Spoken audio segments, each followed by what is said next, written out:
first half.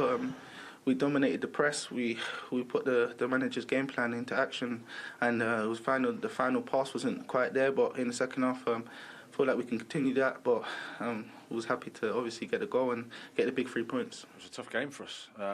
Obviously losing Ruben early and then Aspie at half time doesn't make it easier for us. I think it's, you can see two teams, different schedules almost. Newcastle with 1 game a week, and us after a 6-week period with a lot of matches, and probably took its toll. The boys gave the lot, but as much as we push at the end, not enough. How do you think your mind will tick over looking back on the last few weeks? I think with immense pride, really, of how we've committed and how the players have performed consistently. Hopefully we'll watch the World Cup and the boys can come back in good fitness and good spirits, and yeah, we can kick on in the second half of the season. Well, Alan, Newcastle march on. And once again, Eddie Howe, I think, won the tactical battle, didn't he? Yeah, he did. I mean, so many times, Gary, this season we've spoken about Newcastle and some great goals, Almiron, Wilson or Guimaraes. But it's the team as a whole is why they're so good defensively. The best defence in the league, them and Arsenal, they've only conceded 11 goals. And this is why.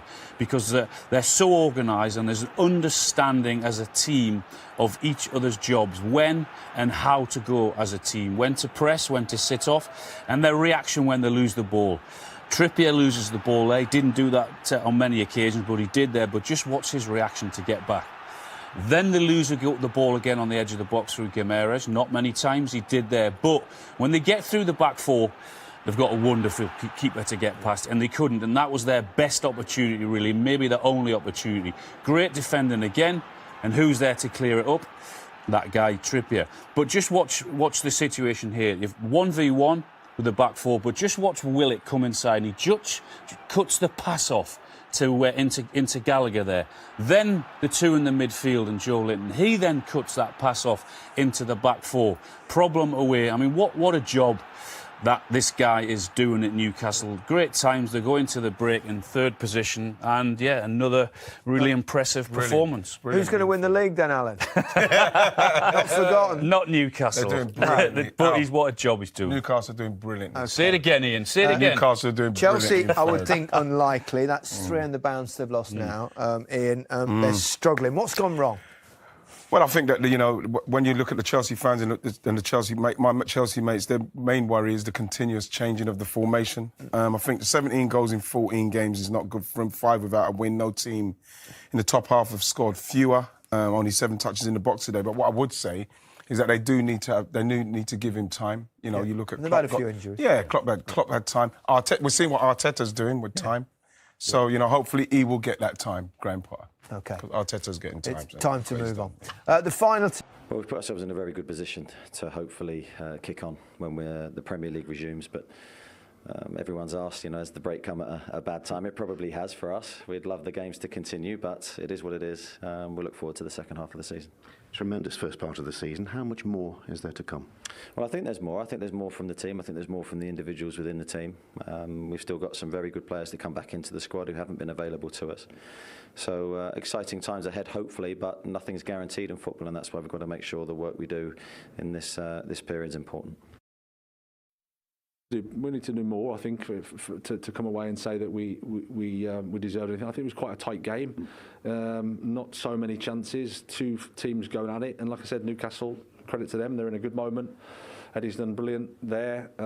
And you can see the intensity they're playing. It's a tough place to come, but it's not nice for us. We're in a bad moment and we have to lick our wounds. We use the break to recharge and to regroup and go again.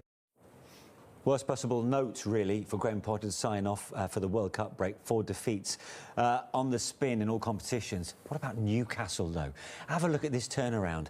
If you compare what they've done after 15 matches this season to last season, it really is chalk and cheese. They managed 1 win from 15 compared to 8 wins after 15 games in this campaign. They scored 29 goals to 17 last time round. And where they were 12 months ago, 19th position, joint level on points with the bottom club Newcastle. And here they are in 3rd place right now. Amazing numbers. I mean, you look at in terms of goals conceded, 30. They've only conceded 11 this season, one of the joint best defence in the league. They played good attacking football. They pressed the life out of Chelsea. Yeah. They really did, and Chelsea couldn't keep the ball. And if you look at the way their team and their starting 11, I don't think they're a top 4 side. No disrespect to them. But I just think the way they've been coached, the way that Almiron's been one of the players of the season so far, it's been absolutely outstanding. Joe Willock, goals from midfield. Callum Wilson's been fantastic. Everything about this Newcastle team is positive.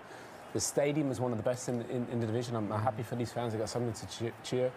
But everything is positive about Newcastle. Credit Eddie Howe. He's done an amazing job. The other side of the coin, I talked about Chelsea's wretched run of form, really. 4 straight defeats going out of the League Cup in midweek. How much pressure, well, not pressure, how many questions are being asked of Graham Potter right now? Big questions.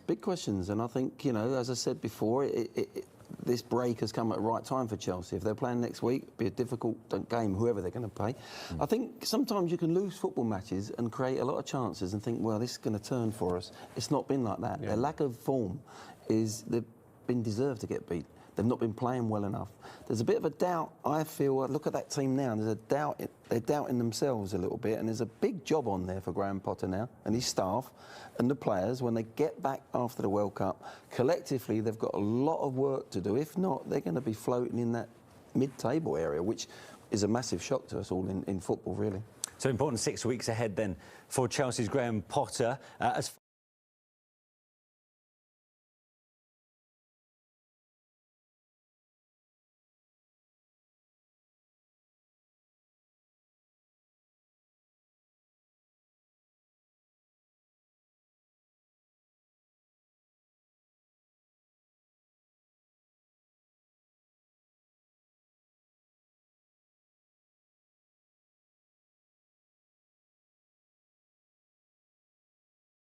Hello and welcome to my channel, and in this video we are going to talk about Eden Hazard. So there is news coming out today that Eden Hazard and Real Madrid have decided to end their stay together and end Eden Hazard's misery at Madrid. So Eden Hazard was playing for Chelsea before moving to Real Madrid. He moved to Real Madrid in 2019. He had just won the FA Cup and the Europa League with Chelsea, so things were good at Chelsea, but his dream was to play for Real Madrid, and Real Madrid are the biggest club in the world. It was the perfect match. Ronaldo had left Real Madrid and now there was space for another star, and Eden Hazard at that time was one of the best players in the world, so it seemed obvious that he would go there and he would play really well for Real Madrid and win many trophies.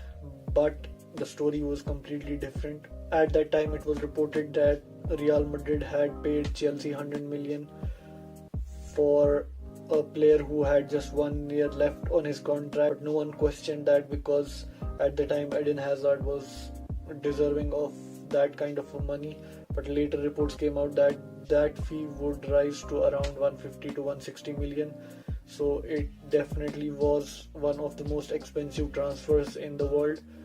So Eden Hazard's career at Real Madrid was stained with injuries. He just couldn't get a good run of games. He got injured again and again. Many were complaining that he had let himself go, let his body go and not take care of his fitness because he had achieved his dream of playing for Real Madrid, and now he was not motivated. He also gained a lot of weight when he came back from pre-season and he did not look fit and he got injured again and again, and the story continued. But there was something positive. Real Madrid did win the Champions League and Eden Hazard did finally get to win the Champions League.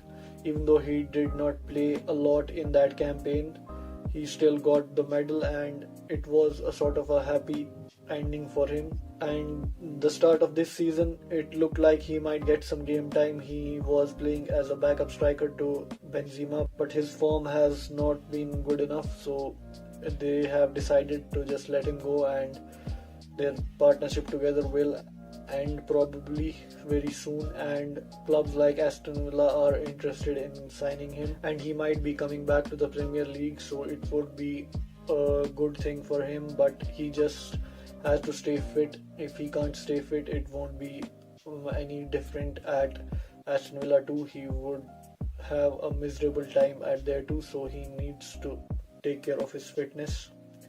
So let's see what happens. That's it for this video. Goodbye.